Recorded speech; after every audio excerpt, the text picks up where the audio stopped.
The black Cadillac climbed the mountain road in silence, its headlights cutting through the November fog like knives through smoke. In the back seat, Giuseppe Marcello sat with his calloused hands folded in his lap, his 72-year-old frame rigid despite the car's constant lurching over potholes and loose gravel. Beside him, his wife Maria clutched a worn leather bag containing everything they were permitted to take: 2 changes of clothes, a photograph of their wedding day, and a small wooden crucifix that had belonged to Giuseppe's mother. Neither of them spoke. There was nothing left to say. In the driver's seat, Carmine Russo kept his eyes fixed on the road ahead, his jaw working rhythmically on a piece of gum. He had been a soldier in the Corvino family for 8 years, long enough to know when to keep his mouth shut. The orders had come directly from the new Don, Salvatore Corvino, barely 35 years old and hungry to prove himself after his father's death 6 months earlier. Clean house, get rid of the dead weight, start fresh. Giuseppe and Maria were dead weight now. For 43 years, Giuseppe had served the Corvino family. He had started as a driver for the old Don Vittorio Corvino, back when the family controlled only 3 neighborhoods in Brooklyn, and the speaking clubs still smelled of honest wine and homemade sausage. He had driven Vittorio to meetings with the other families, had waited in parking lots during tense negotiations, had cleaned blood from the upholstery on nights he tried not to remember. He had never asked questions. He had never refused an order. He had been loyal. Maria had been the old Don's housekeeper for just as long. She had cooked his meals, cleaned his mansion, raised his children when their mother died of pneumonia. She had sewn Salvatore's first communion suit with her own hands, had bandaged his scraped knees, had taught him to say his prayers in the old Sicilian dialect. She had loved that boy like her own son, the son she and Giuseppe had never been able to have. And now that boy, grown into a man with cold eyes and expensive suits, had decided they were useless. The car turned onto an unmarked dirt path, branches scraping against the windows like skeletal fingers. Giuseppe felt Maria's hand find his in the darkness, her skin papery and thin, her grip surprisingly strong. He squeezed back, a lifetime of unspoken understanding passing between them in that simple gesture.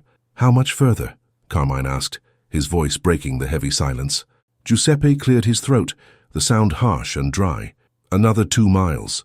The cabin is at the end of this road. There is no road beyond it." Carmine nodded, his knuckles white on the steering wheel. He was a good kid, Giuseppe thought. Stupid, maybe, and too quick with his fists, but not cruel.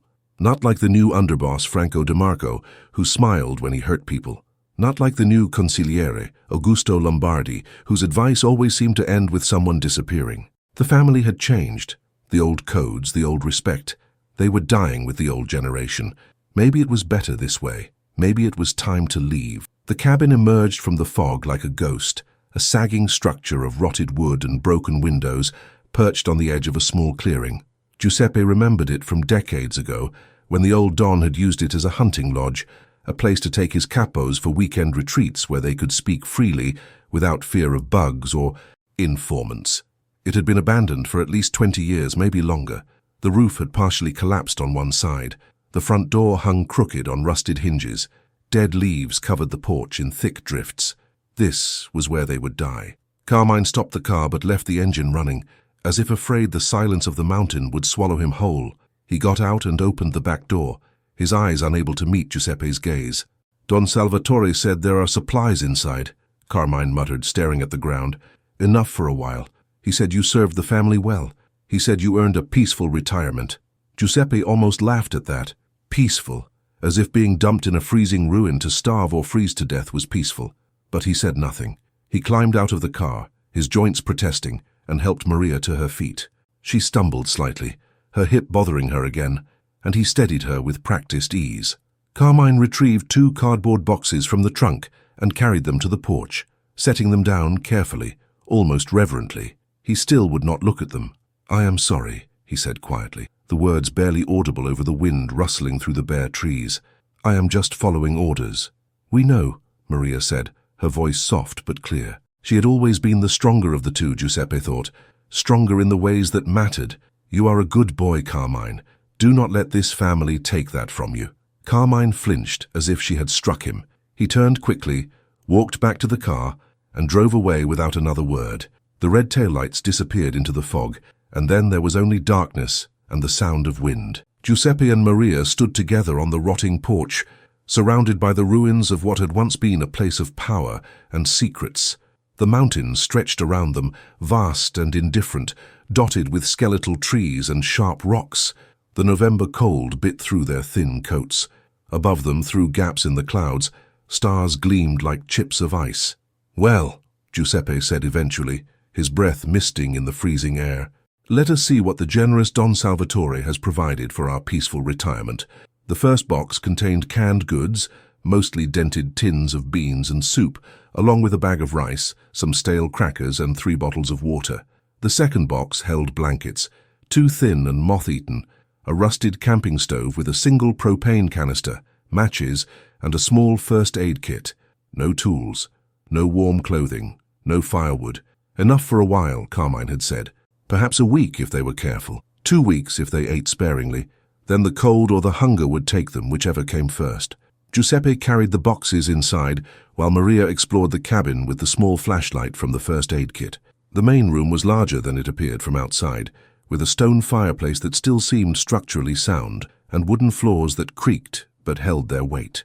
The furniture had been removed long ago, leaving only water stains and mouse droppings. A narrow hallway led to 2 smaller rooms, both empty except for broken glass and bird nests. The bathroom was unusable, the pipes frozen and cracked. "We can make the fireplace work," Maria said, her voice echoing in the empty space.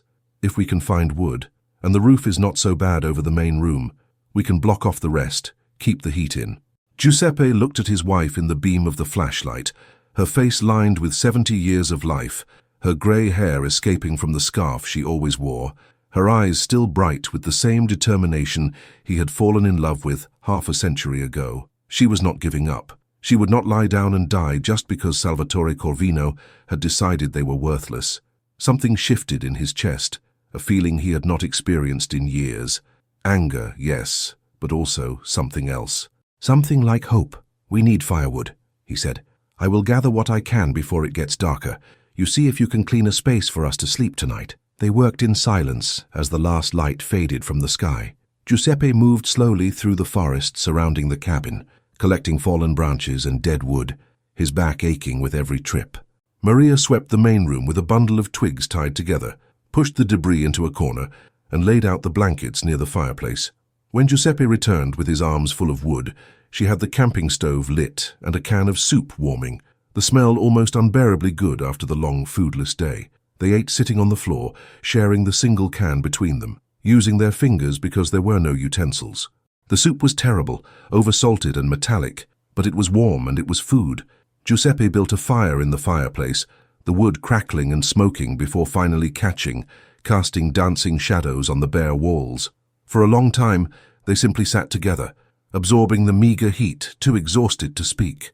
Outside, the wind howled through the mountains, a lonely sound that seemed to carry voices from the past. Giuseppe thought of Vittorio Corvino, the old Don who had trusted him, who had shared wine with him on quiet evenings, who had told him stories of the old country and the code of honor that men like them were supposed to live by. Vittorio had been a hard man, even a cruel man when necessary, but he had understood loyalty. He had understood that the people who served you faithfully were not disposable tools.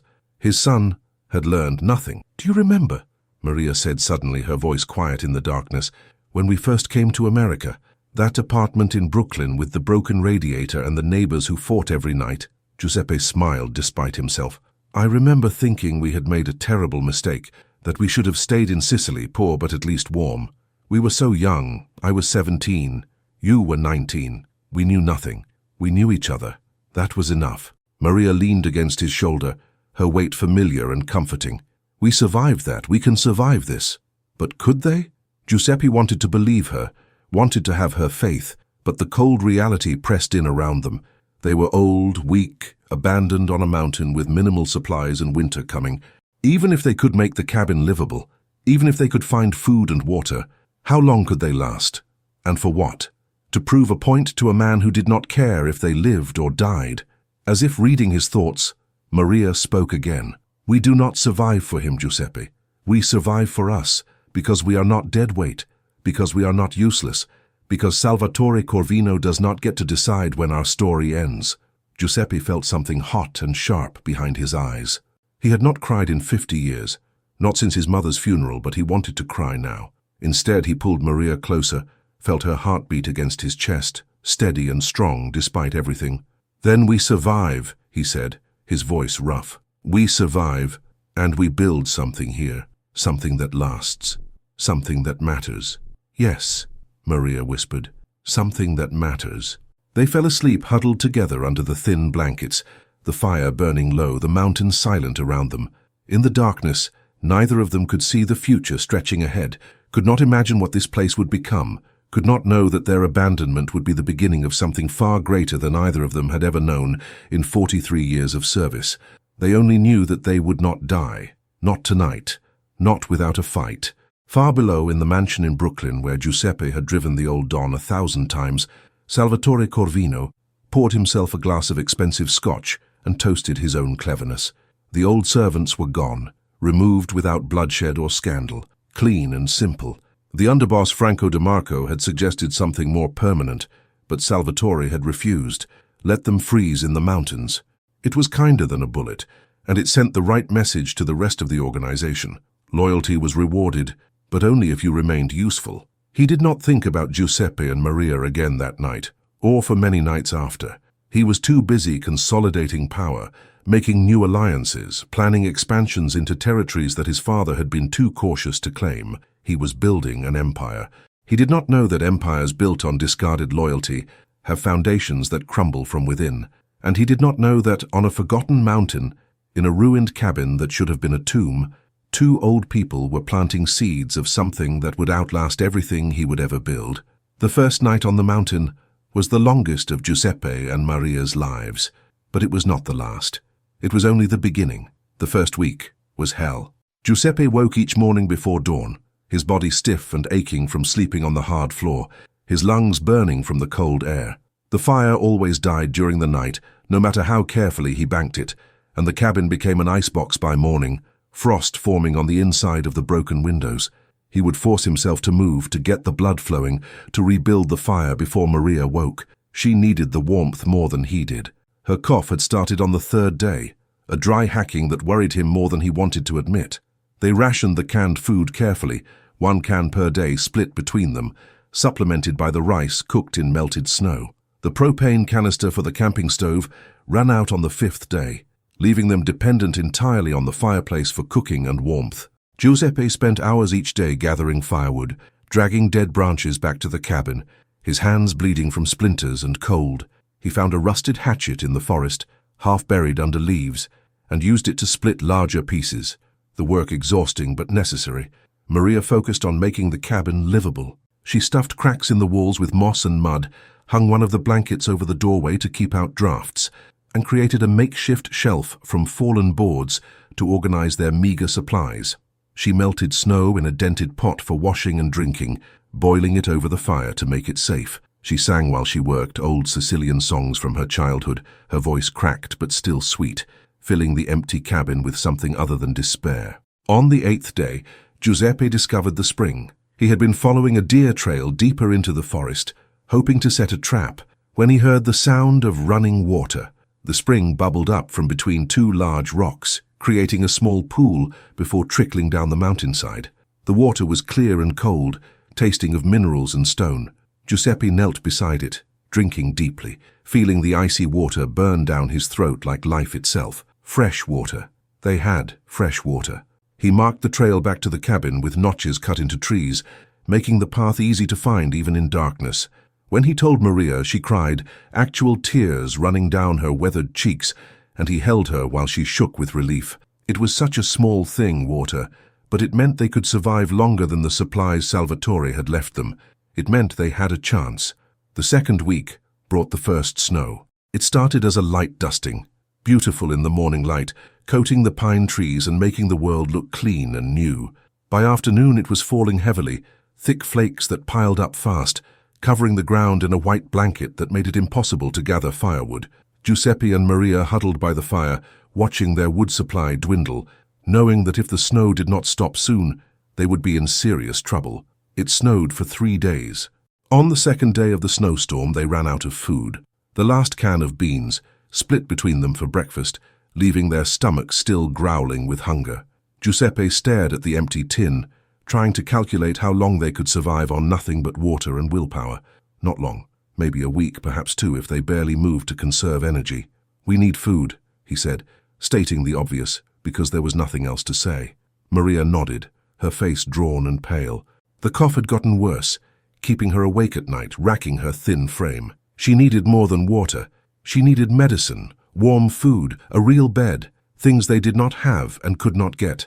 "When the snow stops," she said, her voice hoarse, "you will hunt. You were always good at hunting back in Sicily, you remember. You brought home rabbits and birds for your mother." Giuseppe did remember, though it had been more than 50 years since he had hunted anything other than men who owed the family money. But the skills were still there, buried under decades of city living. He could make traps, he could be patient, he could provide. He had to provide. The snow finally stopped on the morning of the fourth day, leaving the world transformed. Drifts reached halfway up the cabin walls. The forest was silent, every sound muffled by the thick blanket of white. Giuseppe used a board as a makeshift shovel to clear a path from the door, his breath coming in great clouds of steam, his muscles screaming in protest.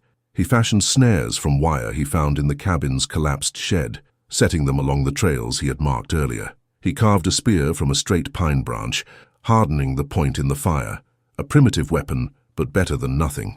Then he waited, checking the traps each morning and evening, finding them empty again and again. On the 6th day after the snow, he caught his first rabbit. The animal hung limp in the snare, its neck broken cleanly. Giuseppe felt a surge of triumph so intense it made him dizzy. Food, real food. He carried it back to the cabin like a trophy, and Maria's face when she saw it was worth all the cold, hungry days that had come before. They roasted it over the fire, the smell of cooking meat so intoxicating that Giuseppe's mouth flooded with saliva. They ate slowly, savoring every bite, the greasy meat the most delicious thing either of them had tasted in years. There was enough for 2 meals, and Maria insisted they save the bones to make broth, wasting nothing. That night, for the first time since being abandoned on the mountain, they went to sleep with full stomachs. The 3rd week brought a rhythm to their days. Giuseppe checked his traps, gathered firewood, hauled water from the spring. Maria tended the fire, prepared what food they had, and continued to improve the cabin. She found an old tarp in the shed and used it to patch the worst holes in the roof. She dug a latrine pit behind the cabin, far enough away to be sanitary but close enough to reach in the cold. She was thinking long-term now, planning for survival beyond the next day or the next week. They caught 2 more rabbits and a grouse, supplementing the meat with pine needle tea that Maria insisted would keep scurvy away. Giuseppe discovered wild onions growing near the spring, their green shoots pushing up through the snow, and they ate them raw with the rabbit meat. The sharp flavor a welcome change, but it was not enough. They were surviving, but barely, existing day to day, with no real plan beyond making it to tomorrow. Winter was deepening, the temperatures dropping further each night. They needed more food, more wood, more of everything, and Maria's cough was not improving despite the better diet. She tried to hide it, but Giuseppe heard her at night, her body shaking with the effort of breathing. One morning, while checking his traps in the area beyond the spring, Giuseppe found something that changed everything. It was a garden, or rather, what had once been a garden. The old Don must have maintained it during the hunting lodge days, a small plot where vegetables had been grown to supplement the food brought up from the city. It was overgrown now, choked with weeds and brambles, but Giuseppe could see the layout. Raised beds built from stacked stones, a fence to keep out deer, even a small tool shed that had somehow survived the years of neglect. He cleared away the snow with his hands, his heart pounding with excitement. The soil underneath was black and rich, far better than the rocky ground around the cabin. The fence was broken in places but could be repaired. The tool shed yielded treasures, a rusted shovel, a hoe with a cracked handle, a rake missing most of its tines, and best of all, 3 glass jars containing seeds. Giuseppe held the jars up to the weak winter sunlight, examining the contents. The labels had long since rotted away, making it impossible to identify what the seeds were, but they looked intact, preserved by the cold and the sealed jars. Tomatoes, maybe. Beans. Squash. It did not matter. They were seeds, and seeds meant the possibility of food that did not require snares or luck. He ran back to the cabin, slipping and sliding in the snow, bursting through the blanket covering the doorway with the jars held high. "Maria, look what I found." She turned from the fire, startled by his enthusiasm, and then her eyes widened as she saw the jars. She took them from him with trembling hands, holding them carefully as if they were made of gold. "Seeds," she whispered. "Giuseppe, these are seeds. There is a garden, a real garden, with good soil and raised beds. It needs work, but we can fix it. When spring comes, we can plant." Maria looked up at him, her eyes shining with something he had not seen since before they were brought to the mountain. Hope. Real, genuine hope. "We can grow food," she said. "We can be self-sufficient. We would not have to rely on hunting alone." Giuseppe nodded, his mind already racing ahead. If they could grow vegetables, preserve them for winter, they could survive indefinitely. They would not be dependent on the scraps Salvatore had left them or the uncertain success of his traps. They could build a real life here, simple but sustainable. "We have to make it to spring," Maria said, practical even in her excitement. "That is still months away. We need to survive until then." "We will," Giuseppe said, with a certainty he did not entirely feel. "We have water, we have fire, we have shelter. We are catching food, we can make it." That night, they laid the 3 jars of seeds on the makeshift shelf, where they could see them every day, a promise of the future. Their reason to keep fighting. December arrived with a vengeance, bringing storms that lasted days and temperatures that made the earlier cold seem mild by comparison. Giuseppe's traps froze solid, making them useless. He had to break through ice at the spring to reach the water. The firewood, despite his constant gathering, dwindled at an alarming rate. They burned furniture from the ruined rooms, broke apart sections of the collapsed roof for fuel, consumed everything that could burn to keep the fire alive. Without the fire, they would die. It was that simple. Maria's cough worsened. She developed a fever that lasted 3 days, her forehead burning hot while she shivered under both blankets. Giuseppe stayed awake for 2 nights straight, keeping the fire roaring, bathing her face with cool water from the spring, praying to a god he had stopped believing in decades ago. On the 3rd night, the fever broke. Maria opened her eyes, lucid for the first time in days, and squeezed his hand weakly. "Still here," she whispered. "Still here," he confirmed, his voice thick with relief. But the illness had taken its toll. Maria was weaker, her movements slow and careful, her breathing labored. She could no longer help with the heavy work, could barely make it to the latrine and back without resting. Giuseppe took over all the tasks, gathering wood, hauling water, checking traps, cooking, cleaning.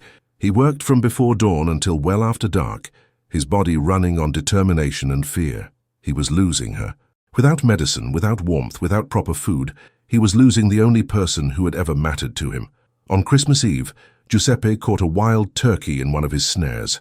It was a miracle, a gift from the mountain itself. He prepared it carefully, roasting it over the fire with wild onions and pine nuts he had gathered, making it as special as their meager situation allowed. They ate together in the firelight, neither of them mentioning that it was Christmas, that they should be in a warm house with family and friends, that this was the loneliest holiday of their lives. Instead, they told stories from their youth, remembered their wedding day, spoke of the life they had built together despite all the hardships. "Do you regret it?" Maria asked suddenly. "Serving the family all those years? Giving our lives to them?" Giuseppe considered the question seriously. Did he regret it? The long hours, the dangerous work, the things he had done and seen? The loyalty that had ultimately been rewarded with abandonment? "No," he said finally, "because it led me to you, and everything we did together. That matters more than how it ended." Maria smiled, that same smile he had fallen in love with 50 years ago. "We are still together. That is more than Salvatore Corvino can say, more than any of them can say. They have power and money, but they do not have this, they do not have us." She was right, Giuseppe realized. Salvatore sat in his mansion surrounded by soldiers who would betray him for the right price, advised by men who smiled while plotting his downfall, sleeping alone despite his wealth and power. The Corvino family was eating itself alive from within, as families like theirs always did eventually. But here, on this frozen mountain, in this ruined cabin, there was something real. Something that could not be bought or sold or betrayed. There was love, simple and pure and unbreakable. "Happy anniversary," Giuseppe said, though their anniversary was months away. "Happy anniversary," Maria replied, understanding what he meant. They made it through Christmas, they made it through New Year's. They made it through January, the coldest month Giuseppe could remember, When the water at the spring froze so hard, he had to chip it out with the hatchet, and their breath crystallized on the inside walls of the cabin. And then, on a morning in late February, when Giuseppe had almost given up hope, he saw it. A tiny patch of bare ground near the spring where the snow had melted, the first sign of spring. He rushed back to the cabin to tell Maria, finding her sitting by the fire, her hands wrapped around a cup of pine needle tea. "It is coming," he said. "Spring is coming. We are going to make it." Maria looked at him, her face gaunt from months of poor nutrition, but her eyes still bright. "Then we should start planning the garden. We have work to do."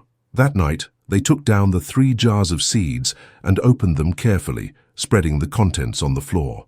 They sorted them by size and shape, trying to guess what each one might grow into, making plans for where to plant them, how to arrange the beds, when to start. They spoke of the future for the first time in months, not just surviving, but living, building something, growing something. Far below in Brooklyn, Salvatore Corvino was dealing with his first major crisis as Don. 2 of his capos had been arrested on federal racketeering charges, turning informant to save their own skins. The FBI was closing in, armed with detailed knowledge of the family's operations. His underboss, Franco, was pushing for a violent response that would only make things worse. His consigliere, Augusto, was nowhere to be found, possibly already planning his own escape. The empire Salvatore had been so eager to build was showing its first cracks. But he did not think about Giuseppe and Maria, the old servants he had discarded months ago. He assumed they were long dead, frozen on the mountain, their bodies to be discovered by hikers in the spring. He had forgotten them entirely. He had no idea that on that mountain, in that cabin, 2 people who had been declared useless were preparing to create something that would outlast everything he would ever build. The seeds were waiting, spring was coming, and Giuseppe and Maria Marcello were going to plant a garden that would grow into something far greater than vegetables.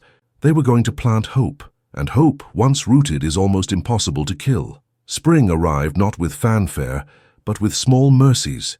The drip of melting snow from the cabin roof, the appearance of green shoots pushing through thawing ground, the return of birdsong to the silent forest. Giuseppe worked from sunrise to sunset, driven by a purpose that had sustained him through the brutal winter. The garden became his obsession, his redemption, his proof that discarded things could still bear fruit. He repaired the fence first, using branches and wire scavenged from the ruins around the cabin. His hands, cracked and scarred from months of hard labor, worked with the precision of a man who had once maintained luxury vehicles for a don. Every post had to be straight, every wire taut.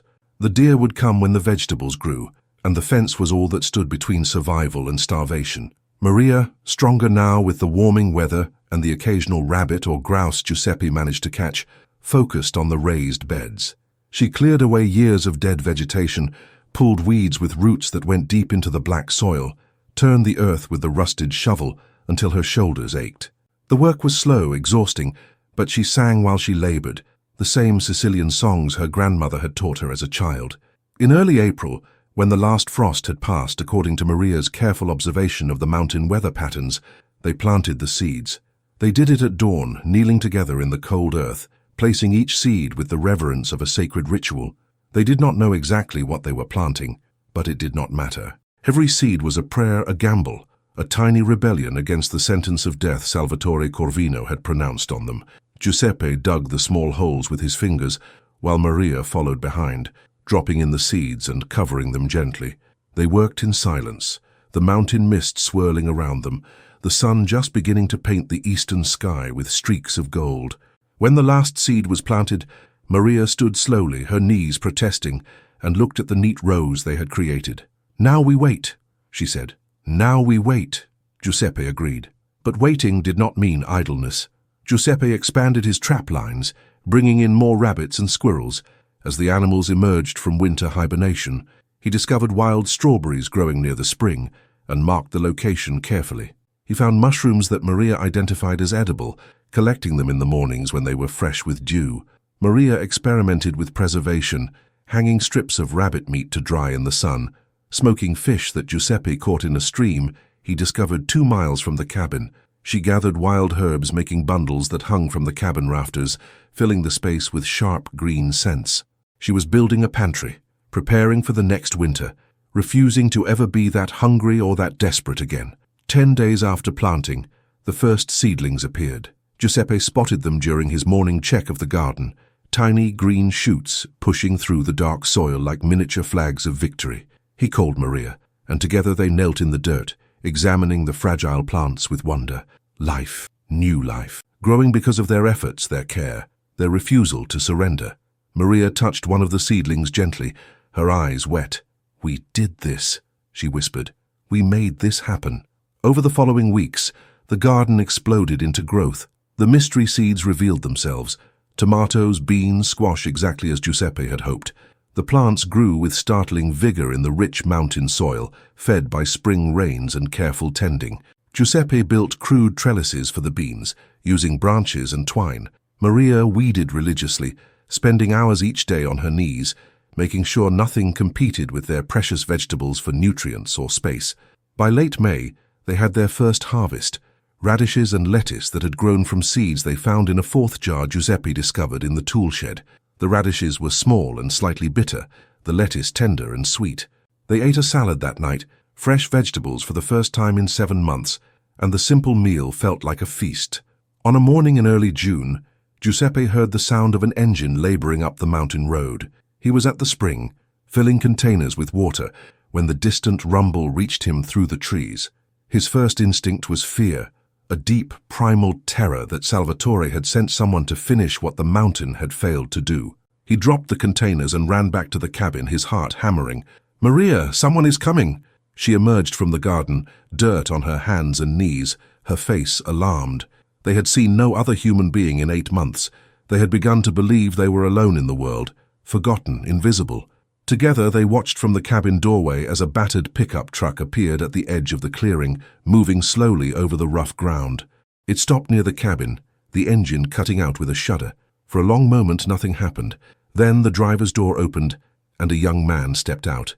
He was perhaps 25, thin and nervous-looking, with dark hair and a bruised face. He wore an expensive suit that was torn and dirty, and he moved with the careful stiffness of someone who had been badly beaten recently. He saw Giuseppe and Maria and froze, his hand moving instinctively toward his waistband before stopping. "You are alive," the young man said, his voice filled with genuine shock. "They said you would be dead by now." Giuseppe stepped forward, his body positioned protectively in front of Maria. "Who are you? What do you want?" The young man raised his hands, palms out, showing he meant no harm. "My name is Tommaso Esposito. I was a soldier in the Corvino family. I was." He emphasized the past tense. "I ran. They are looking for me. If they find me, I am dead." "Why come here?" Maria asked, her voice sharp. Tommaso looked at the cabin, at the smoke rising from the chimney, at the garden visible beyond the fence. "Because Carmine Russo told me about this place. He said he brought you here to die. He felt bad about it, drank too much one night and told the story. He said if I ever needed to disappear, this was the only place the family would never think to look, because they think you are already dead." Giuseppe studied the young man carefully. He had the look of someone who had run hard and fast, someone who had left everything behind. His expensive watch was missing, probably sold for cash. His shoes were ruined, worn through from walking. Whatever had happened to him had been recent and violent. "What did you do?" Giuseppe asked. "Why are they hunting you?" Tommaso's face twisted with anger and grief. "I refused an order. Don Salvatore told me to kill another soldier. Marco Benedetti said Marco was skimming from the protection money, but Marco was my friend, my cousin. I knew he was innocent, knew Franco De Marco was setting him up to take the fall for his own stealing." He touched his bruised ribs gingerly. "I told the Don no. He had Franco teach me a lesson. I got away, but Marco did not. They found him in the river 3 days later." Maria made a small sound of sympathy. Giuseppe said nothing, processing this information. The family was cannibalizing itself, eating its own over petty disputes and false accusations. It was the way of things, the inevitable decay that came when power mattered more than loyalty. "Why should we trust you?" Giuseppe asked. Tommaso met his gaze directly. "Because I have nowhere else to go. Because I am dead anyway if I go back to the city. Because Carmine said you were good people who did not deserve what happened to them." He paused, then added quietly, "And because I have this." He reached slowly into his jacket and pulled out a thick envelope, holding it out toward Giuseppe. $5,000, everything I had saved. It is yours, for food, for letting me stay, for whatever. I can work. I am strong. I can help with whatever you need. Just please let me stay until I figure out what to do next." Giuseppe took the envelope, feeling the weight of the cash inside. $5,000 was a fortune, enough to buy real supplies, tools, seeds, medicine for Maria. It was tempting, dangerously so, but it was also a complication. Tommaso brought the world they had escaped back to their mountain, brought danger and attention they could not afford. "Giuseppe," Maria said softly behind him, "he is just a boy, and he is alone." She was right. Tommaso was young, scared, bleeding from wounds both visible and invisible. He had made a choice to honor friendship over obedience, and it had cost him everything. In a way, he was exactly like them, discarded, sentenced to death, seeking refuge in the only place left. "You can stay," Giuseppe said finally, "but there are rules. You work. You follow orders. You tell no one about this place ever, and if you bring trouble here, you leave immediately." "Understood." Tommaso nodded rapidly, relief washing over his bruised face. "Understood. Thank you. I swear you will not regret this." Giuseppe was not so sure about that, but the decision was made. He handed the envelope to Maria and gestured toward the cabin. "Come inside. You look like you have not eaten in days." Over the next weeks, Tommaso proved his worth. He was strong despite his injuries, and he worked with the desperate energy of someone who knew he had been given a reprieve from certain death. He helped Giuseppe expand the garden, breaking new ground and building additional raised beds. He repaired the worst damage to the cabin, patching holes and reinforcing the roof with materials he purchased during a careful trip to a town 30 miles away, using a fake name and cash. He taught Giuseppe how to fish properly, using techniques he had learned as a boy in coastal New Jersey. He helped Maria preserve the growing harvest, learning the old methods she remembered from Sicily. He cut firewood obsessively, building a supply that would last through the next winter and beyond. At night, sitting around the fire, he told them about the disintegration of the Corvino family. Don Salvatore was paranoid now, seeing traitors everywhere. He had ordered 3 killings in the past month alone, all over minor perceived slights. Franco De Marco and Augusto Lombardi were running their own operations on the side, stealing from the family they were supposed to serve. The FBI had 4 informants inside the organization.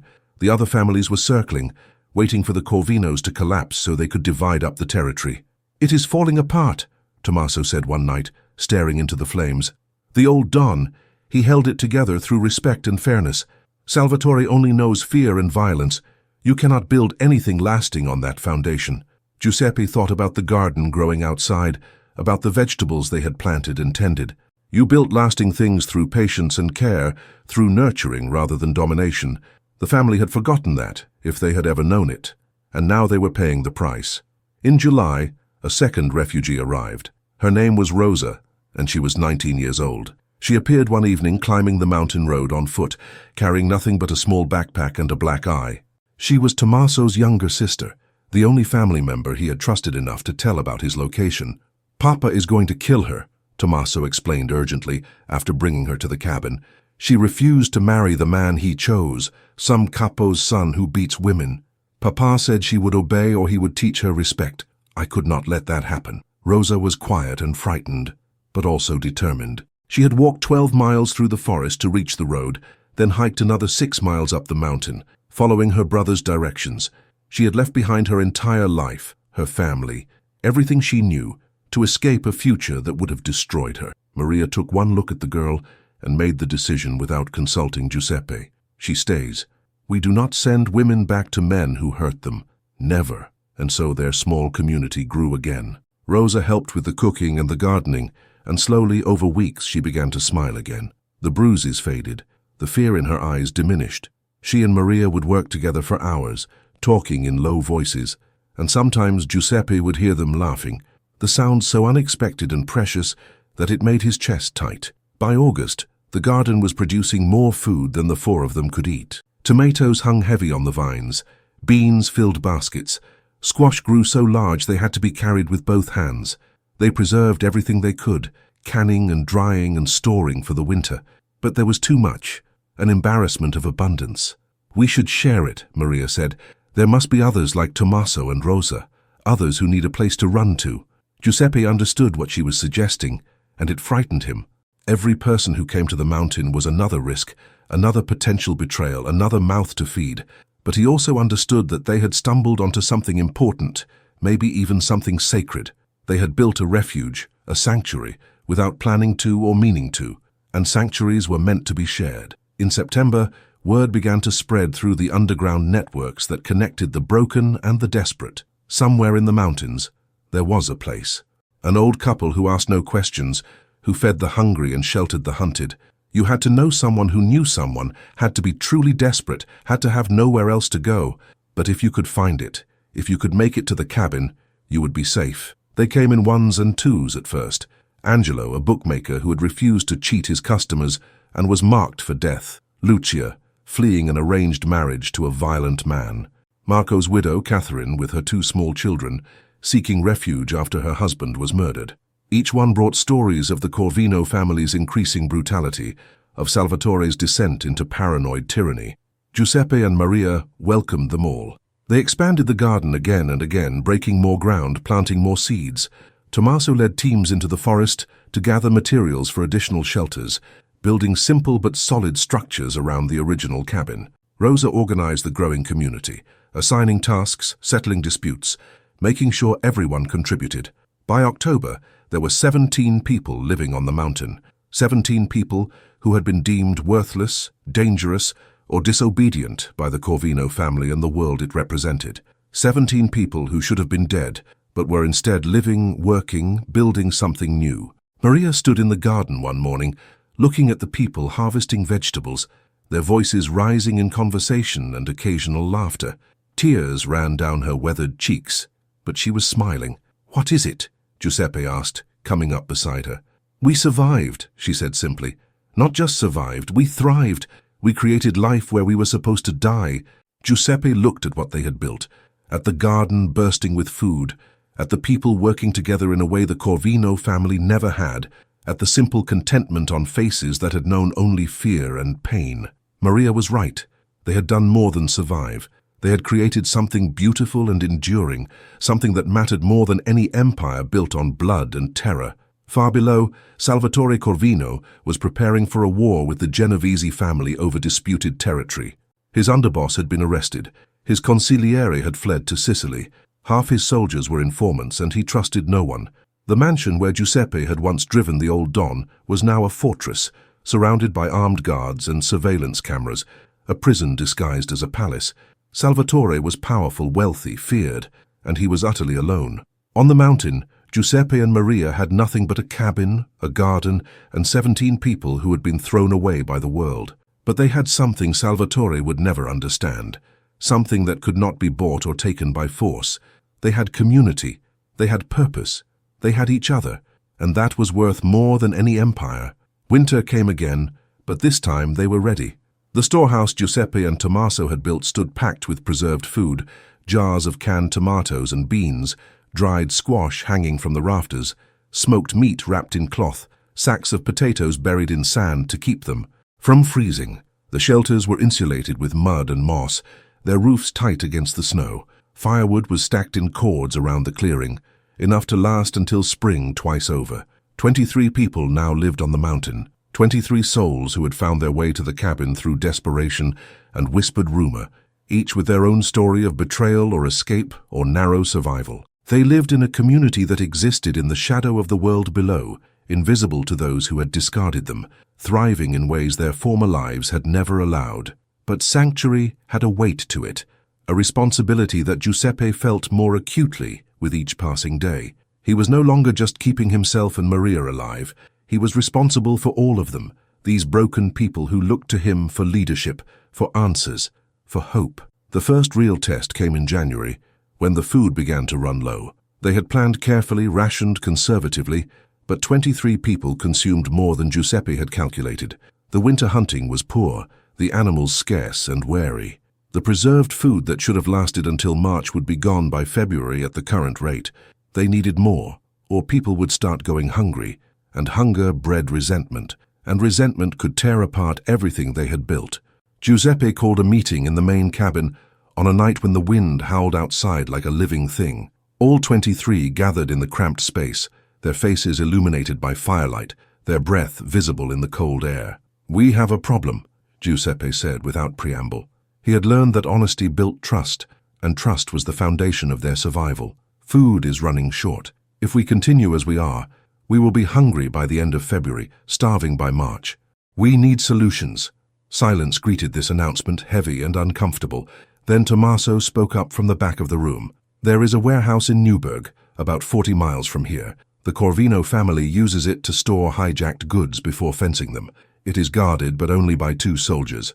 If we hit it at night, we could take food, supplies, whatever we need." Giuseppe shook his head immediately. "No, we do not steal from the family. That brings attention we cannot afford, and it makes us no better than them." "Then what do you suggest?" Rosa asked, her voice sharp with frustration. "We cannot eat principles, Giuseppe. People are already hungry." Maria stood slowly, her movement drawing everyone's attention. At 71, thin from rationing her own portions to make sure the younger ones ate, she still commanded respect. "We take nothing by force," she said firmly, "but we can work. The towns nearby, they need laborers. Construction, cleaning, farm work. We go down in small groups, work for cash or trade for food and come back. We contribute to the world instead of hiding from it." "That is too risky," Angelo protested. He was a cautious man, made paranoid by years of looking over his shoulder. "The family has eyes everywhere. Someone will recognize us." "Not if we are careful," Catherine said. She was Marco's widow, a quiet woman with steel in her spine, raising her 2 children alone. "We choose people who were never made, who the family does not know well. We go to towns far enough away. We work honestly, draw no attention." The discussion went on for 2 hours, voices rising and falling, arguments made and countered. Giuseppe listened more than he spoke, understanding that this decision belonged to all of them, not just to him. He was a guide, not a dictator. The community would succeed or fail based on their collective choices. In the end, they agreed to try Maria's plan. 6 people would go to different towns, looking for day labor or short-term work. They would use false names, keep their heads down, and bring back whatever they could. It was a risk but calculated necessary. Tommaso was the first to volunteer. He left 3 days later with Rosa and 2 others, heading to a town 60 miles away where none of them had history. They returned a week later with cash earned from construction work, which they used to buy rice, flour, canned goods, and salt. Not a fortune, but enough to ease the immediate pressure. Other groups followed. Angelo found work as a handyman in a small town where nobody asked questions if you worked hard and kept quiet. Lucia cleaned houses for wealthy families who paid cash under the table. The money trickled in, and with it, food and supplies that stretched their reserves. But not everyone who left came back. In late February, a young man named Dominic went to Kingston to look for work. He was 19, eager to prove himself, the youngest son of a soldier who had been killed by the family over a gambling debt. He promised to be careful, to use the false identification Tommaso had created for him, to return within 5 days. A week passed with no word. Then 2 weeks. Giuseppe felt the worry like a stone in his stomach, growing heavier each day. He sent Tommaso to make discreet inquiries, dreading what he might learn. Tommaso returned with news that confirmed Giuseppe's worst fears. Dominic had been recognized by a Corvino associate in a convenience store. There had been a confrontation.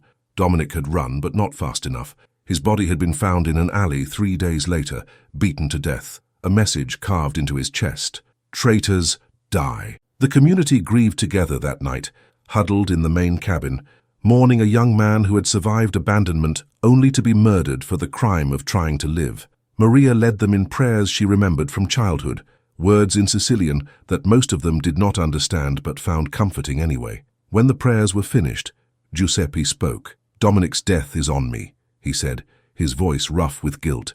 "I approve the work plan. I did not think through the risks carefully enough. I failed him." "No," Rosa said sharply. "The family failed him. Salvatore Corvino failed him. You gave him a chance to live, which is more than anyone else offered. His death is not your fault, but it felt like his fault." Giuseppe lay awake that night, staring at the dark ceiling, remembering every young man he had driven for the old Don, wondering how many of them had ended up dead in alleys, how many had been sacrificed to the families. Endless hunger for power and control. He had escaped that world, but its violence still reached up the mountain, still claimed the people he was trying to protect. "You cannot save everyone," Maria whispered beside him, as if reading his thoughts. "But you saved most of us. That has to be enough." Did it? Giuseppe was not sure, but he had no choice except to keep trying. March brought an unexpected visitor. Carmine Russo, the soldier who had driven Giuseppe and Maria to the mountain 16 months earlier. He arrived on foot, having left his car miles below, and hiked through melting snow to reach the cabin. He looked terrible, his face gaunt and aged beyond his years, his clothes dirty and torn. When Giuseppe saw him approaching through the trees, his first instinct was to reach for the hunting rifle they kept for protection. But something in Carmine's posture, the slump of his shoulders, the exhaustion in his gait made Giuseppe lower the weapon. "I am not here to cause trouble," Carmine called out when he was still 20 yards away. "I swear it. I am here for sanctuary." Giuseppe waited, the rifle still in his hands as Carmine crossed the clearing. Up close, the damage was more apparent. Carmine had been beaten badly, his jaw swollen, his left eye nearly shut. He moved like a man much older, every step painful. "What happened?" Giuseppe asked. Carmine laughed bitterly. "Same thing that happens to everyone eventually in the Corvino family. I became inconvenient. I questioned an order from Franco DeMarco, said it was dishonorable to kill a man's family to send a message. Franco told the Don I was soft, unreliable. Salvatore had me beaten as a warning. I knew what comes after warnings." He met Giuseppe's eyes, his expression broken and ashamed. "I remembered this place. Remembered you and Maria. Figured if anyone would understand, it would be the people I helped condemn to death." It was a lot to process. Giuseppe studied the man who had driven them to the mountain, who had followed orders, even though it clearly troubled him, who had apologized even though apologies changed nothing. Carmine had been young then, shaped by the family's culture, believing that loyalty meant obedience without question. He had learned differently, and the lesson had nearly killed him. "Maria!" Giuseppe called toward the cabin. "We have a guest." Maria emerged, saw Carmine, and her face went through a complex series of emotions: recognition, anger, pity, and finally, acceptance. She walked over slowly, studying the beaten soldier. "You look terrible," she said bluntly. "I feel worse," Carmine replied. "Good." Maria's voice was hard. "You should feel terrible. You left us here to die. Do you remember that? Do you remember how Giuseppe looked when you drove away, how I looked?" Carmine's face crumpled. "Every day. I remember every day. I tried to tell myself I was following orders, that I had no choice. But I knew better. I knew, and I did it anyway because I was a coward."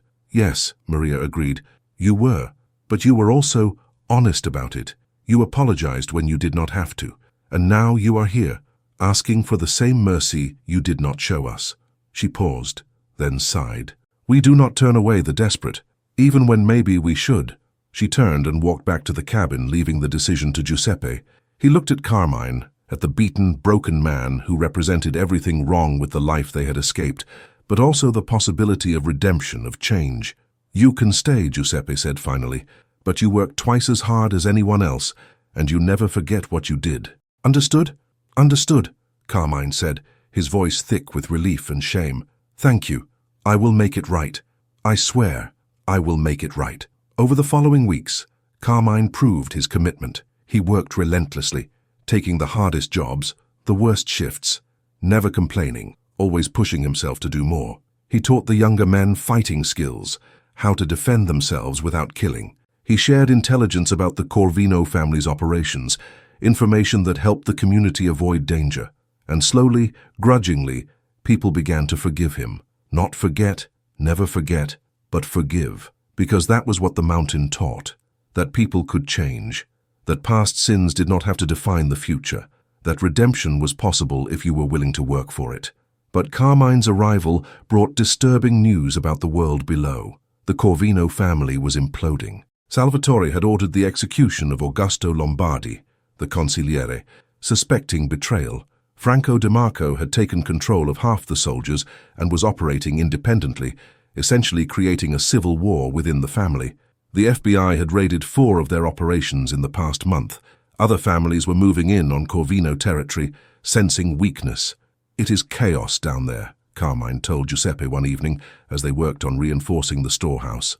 "Salvatore has lost control. He is killing people out of paranoia, not strategy. The old families, the ones who respected Vittorio, they want nothing to do with his son. Give it 6 months, maybe a year, and there will not be a Corvino family anymore. It will tear itself apart or be absorbed by the others. Giuseppe felt no satisfaction hearing this. The destruction of the Corvino family meant suffering for many people, including innocents caught in the crossfire. It meant widows and orphans. It meant young men dying in pointless wars. It meant the cycle of violence continuing unbroken. "Let it burn," Maria said when Giuseppe shared the news with her that night. "We built something better here, something that does not require blood to sustain it. Let the old world destroy itself. We are creating a new one." But they could not escape the old world entirely, as they learned in April when 3 Corvino soldiers found the mountain. They were hunting for Carmine, following a lead from someone who had seen him heading north out of the city. They were not elite soldiers, just young men drunk on false power, carrying weapons they barely knew how to use. They stumbled upon the community by accident, their eyes widening as they took in the gardens, the shelters, the people moving between buildings. "What the hell is this?" one of them said, his hand moving to the gun at his waist. Tommaso stepped forward, his body language deceptively calm. "Just people living quietly. Nothing that concerns the family." "Looks like it concerns us plenty," the soldier said, recognizing Tommaso. "You are the rat who ran. Salvatore put a price on your head." "I'm not going back," Tommaso said flatly, "and you are not taking anyone from here." The situation balanced on a knife's edge. Giuseppe moved forward slowly, his hands visible and empty, his voice calm. "Nobody needs to die today. You have seen that we are no threat to anyone. We grow vegetables, we mind our own business. Tell the Don you found nothing up here but rocks and trees. Go back to the city and forget you were ever here." The lead soldier laughed harshly. "You think we are stupid? We bring back word about this place, about all you rats hiding out here. The Don will reward us. Maybe even make us. We are not walking away from that." He raised his gun, pointing it at Tommaso. "You are coming with us. All of you are. The Don will decide what to do with you." What happened next was something Giuseppe would replay in his mind for years afterward, wondering if there had been another way, knowing there probably was not. Carmine moved first, his body remembering the training even though his mind had rejected the life. He closed the distance in 2 strides, knocked the gun aside, and hit the soldier with a precise strike to the throat. The man went down, choking. The other 2 soldiers fumbled for their weapons, but they were too slow, too unprepared for real violence. The community had been preparing for this possibility, had trained under Carmine's reluctant instruction. 6 people swarmed the remaining soldiers, disarming them before shots could be fired. Within seconds it was over. 3 would-be kidnappers lying on the ground, beaten and disarmed, gasping for air. "Kill them," Rosa said coldly. "They will tell the family everything if we let them go." "No," Giuseppe said immediately. "We do not kill. That makes us the same as them." "Then what?" Angelo demanded. "We cannot let them leave. They will bring others." It was Maria who provided the solution. "We take everything they have, money, identification, car keys. We strip them down to their underwear, and we walk them 5 miles down the mountain in a different direction from the road. By the time they make it to civilization, we will have moved everything valuable and scattered. They can tell Salvatore whatever they want, but they will not be able to lead anyone back here." It was not perfect, but it was the best option they had. They did exactly as Maria suggested, escorting the humiliated soldiers deep into the forest before releasing them with a warning, "Come back, and you will not be shown mercy twice." That night, the community held an emergency meeting. The mountain was no longer safe. They had been discovered. The family would come looking, maybe not immediately, but eventually. They had to decide, abandon everything they had built and scatter, or stay and defend it. The debate was fierce, voices raised in fear and anger. Some wanted to run, to disappear individually into the world and hope for the best. Others refused to give up the only home they had known since escaping the family. Giuseppe listened, feeling the weight of leadership pressing down on him like a physical thing. Finally he stood. The room went quiet. "We stay," he said, "but we prepare. We build watchtowers, we set alarms, we make this place defensible. We send scouts to the towns below to listen for any mention of the family coming this way. We become harder to find, harder to attack. And if they come in force, if they come with the intent to destroy us, then we scatter into the forest and we disappear. But we do not abandon this place without a fight.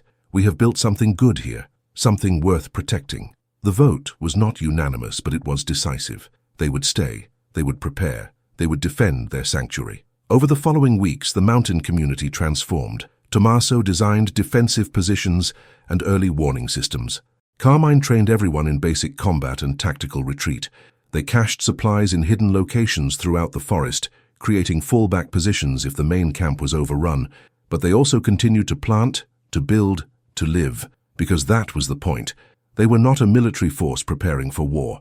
They were people who had chosen peace, who were defending their right to exist outside the violence that had defined their former lives. Giuseppe stood in the garden one evening in late April, watching the new season's seedlings push through the soil. Maria came up beside him, taking his hand in hers. "Do you regret it?" she asked. "Building all this, taking in all these people? We could have stayed small, just the two of us, safer that way." Giuseppe thought about the question seriously. Did he regret giving sanctuary to people who brought danger with them?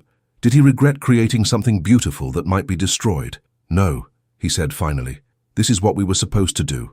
Not just survive, but show that there is another way. Even if it ends tomorrow, even if the family comes and destroys everything, we did something that mattered. We gave people hope. We cannot regret that." Maria squeezed his hand.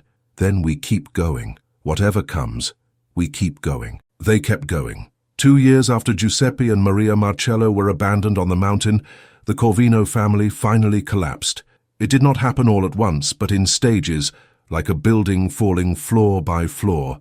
First, Franco De Marco was arrested on RICO charges, his own underboss having turned state's evidence. Then Salvatore's mistress, fed up with his paranoia and violence, gave the FBI detailed information about his operations in exchange for witness protection. One by one, the capos were indicted, imprisoned or killed in the scramble for power as the family tore itself apart. Salvatore himself went down in a hail of gunfire during a botched hit ordered by what remained of the Genovese family. He died in the street outside a restaurant his father had owned, bleeding out on pavement where Vittorio had once greeted guests with warmth and respect. The empire he had been so desperate to build lasted less than 3 years under his leadership. The news reached the mountain community through Carmine, who maintained contacts in the city, willing to share information. He brought the newspaper clippings to Giuseppe one morning in late September, spreading them out on the rough wooden table in the main cabin. "It is over," Carmine said simply. "The Corvino family is finished. The feds seized everything, and what they did not seize, the other families divided up. There is nothing left." Giuseppe read the articles slowly, studying the photographs of Salvatore's body being wheeled away on a stretcher, the mansion being raided by federal agents, Franco De Marco in handcuffs. He felt no satisfaction, no sense of victory, only a profound sadness for the waste of it all. The lives destroyed, the potential squandered on violence and greed. "How many dead?" he asked. 14 confirmed, Carmine replied. "Probably more that will never be found." Salvatore's paranoia killed at least 6 of his own people. The war with the Genoveses took another 8. The rest were informants who got exposed. Maria came in from the garden, her hands dirty from harvesting late-season tomatoes. She looked at the newspaper clippings, then at Giuseppe's face. "So it ends," she said. "The family that threw us away is gone." "Yes," Giuseppe confirmed. "Good." Maria's voice was hard. "They earned their fate.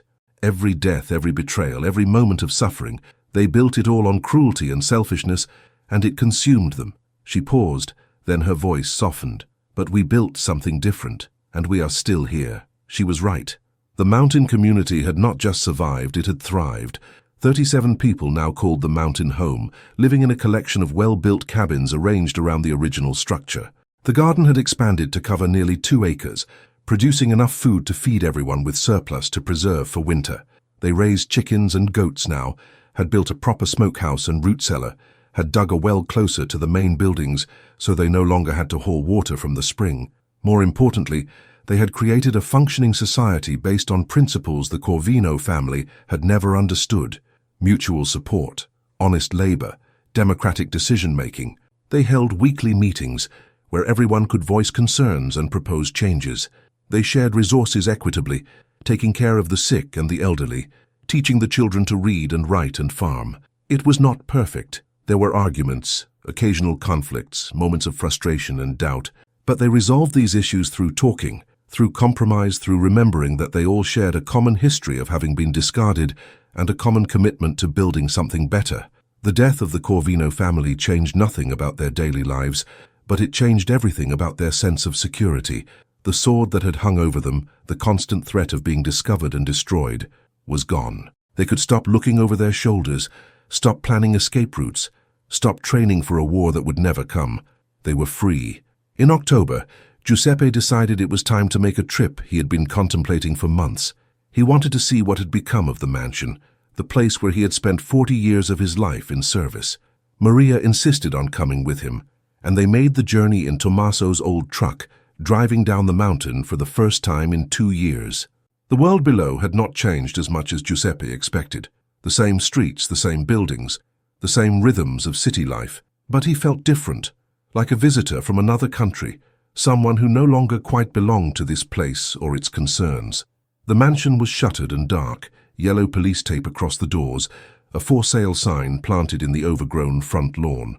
Giuseppe parked across the street and sat staring at it, remembering the parties, the meetings, the moments of quiet when he had waited in the driveway for the old Don to finish his business. "It looks sad," Maria said quietly, "like it knows it failed." They walked through the neighborhood, seeing how things had changed. The social clubs were closed, their windows boarded up. The restaurants that had been fronts for family operations were under new management or abandoned. The people on the streets looked the same but felt different, no longer watchful for the Corvino soldiers who had once extracted tribute and enforced order. On impulse, Giuseppe drove to the cemetery where Vittorio Corvino was buried. They found his grave easily, a massive marble monument that had cost a fortune. Fresh flowers sat in a vase at its base, placed recently by someone who still mourned the old Don. Giuseppe stood before the grave for a long time, trying to find words for the complex emotions swirling inside him. Anger at being discarded, gratitude for the years of steady employment, pity for a man who had built an empire that his son destroyed, relief that this chapter of his life was finally permanently closed. "I survived," Giuseppe said finally, speaking to the stone as if Vittorio could hear him. "You probably thought I would not, that the mountain would kill me, but I survived, and I built something better than anything your family ever created. I wanted you to know that. I wanted you to know that the loyalty you commanded, the respect you demanded, it was worth something. But not what you thought. It was worth learning what real loyalty looks like, what real respect means. So thank you, Don Vittorio. Thank you for abandoning me. It was the greatest gift you ever gave me." Maria slipped her hand into his, and they walked back to the truck together. They drove out of the city without looking back, heading toward the mountain that had become their true home. Winter that year was mild, with less snow than the brutal first season that had nearly killed them. The community gathered often around fires in the evenings, telling stories, singing songs, planning for the spring. Children played in the snow, their laughter echoing through the forest. Couples who had met on the mountain married in simple ceremonies, making commitments to each other and to the community.